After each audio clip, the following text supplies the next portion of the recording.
This video presentation is to introduce more deeply the concept and origin of intercultural competence and locate the field from my perspective in its most fundamental first principle, which is the most fundamental basis of the origin of intercultural competence. I define intercultural competence as cultural and intercultural understanding. This demands definitions of understanding and culture as well as interculture, and therefore first culture and second culture. This also demands a variety of other definitions because those things comprise understanding from my perspective. This definition also requires a definition of skills, attitudes, cultural and intercultural actions, and the terms effective and appropriate. Finally, a definition of intercultural situation becomes necessary to define where this interculturally competent action takes place.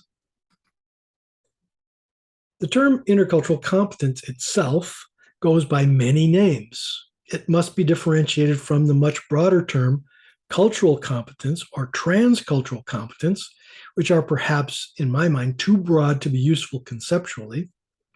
The same goes for global competence, because all of these three terms are nearly impossible to achieve. Then there's intercultural communicative competence, which I shorten to ICC as opposed to IC for intercultural competence. ICC is too reductionist as it reduces intercultural competence to communicative acts only. In my mind, culture and intercultural competence are much more than simply communication.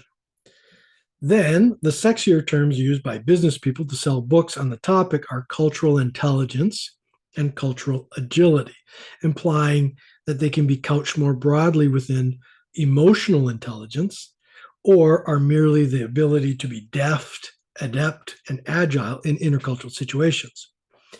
I don't like any of these terms for the reasons given. We might eventually settle on intercultural awareness or sensitivity, but that is too neutral in my mind to be useful, perhaps too passive. Intercultural competence, after all, is an active seeking of competent action in intercultural situations. The whole field of intercultural competence has developed over my lifetime.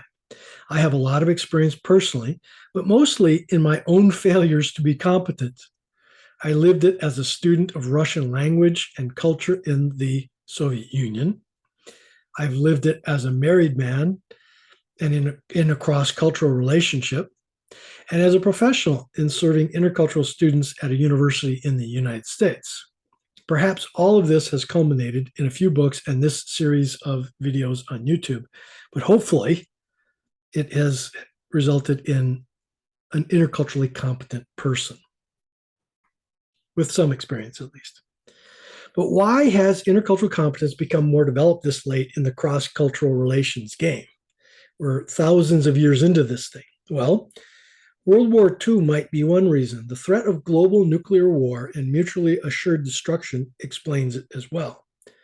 While most of intercultural competence was agglomerated to language and culture study, the field only separated itself out of second language acquisition, or SLA, in the post-World War II environment of the Cold War, especially separating itself in the 1960s and establishing a foothold theoretically in the 1970s, along with the acceptance of qualitative research, which is necessarily the field's mode of inquiry. The 1980s and 90s saw more and more models and theories get advanced until you have it named as a field out of second language acquisition and international education broadly to being called all of those things on the previous slide, which are still in use today. Let's call it intercultural competence. But if it is a field, any field needs a theoretical basis. The theoretical basis of physics supposes that there is something real out there that can be measured, timed, and tested, and known as true through the scientific method. Within the social sciences, that reality is more of a relative reality and therefore more conventionally based on what it is we are constructing as our reality together. Culture exists in this relative reality sphere. So the first principle of intercultural competence must be one less absolutely physical than the separate mathematically measurable and explicable nature of physics. And that first principle, I believe, is human dignity. That is the starting point of any research or basis of competence in intercultural competence. Dignity means that we must respect one another, even across vast differences that we might have been born into or hold as cultural differences. No matter what, every human person has dignity, which demands a basic respect that must be afforded every other person. This has been codified by the United Nations and is the UN's first article in their Declaration of Human Rights, which reads, "All human beings are born free and equally in dignity and rights. They are endowed with reason and conscience and should act towards one another in a spirit of brotherhood." That is the first principle of intercultural competence. All of the field extends from that proposition. So if one cannot agree with that, then one should stop watching these videos and come back only when one can agree to that statement. Now, some of my students afford dignity to all of creation or to creatures themselves, but not all of my students can agree. No matter how far back you afford dignity or what your personal perspective is on creation and affording dignity to it, as long as you can agree that all humans have dignity, we can move forward together. The ethic of care for the other and the dignity and respect for others results in a cultural agreement as to what civility is, how to demonstrate civility in interactions with others, and ultimately the duty to present this civility in all intercultural interactions. Where the definition of civility and how one demonstrates that will vary quite a bit. This first principle, properly understood, helps us do a number of things. First, it helps us understand that we have a duty of care for each other, even across cultural and political divides.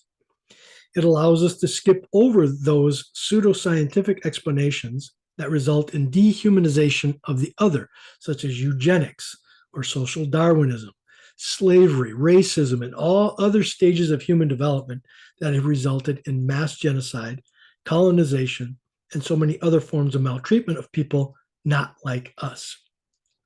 It demonstrates that we together as a first principle agree that human differences are not biological nor based on sociocultural superiority, but to the contrary, that cultural differences are neutral differences that must be recognized in order for us not to become offended by the way someone treated us, which is in their own first culture respectful, but which to us is offensive perhaps for our own first culture ourselves.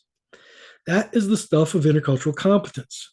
Human dignity is the first concept that we must understand, and we must be willing to accept that as our first principle to go further into analyzing cultural differences for what they are.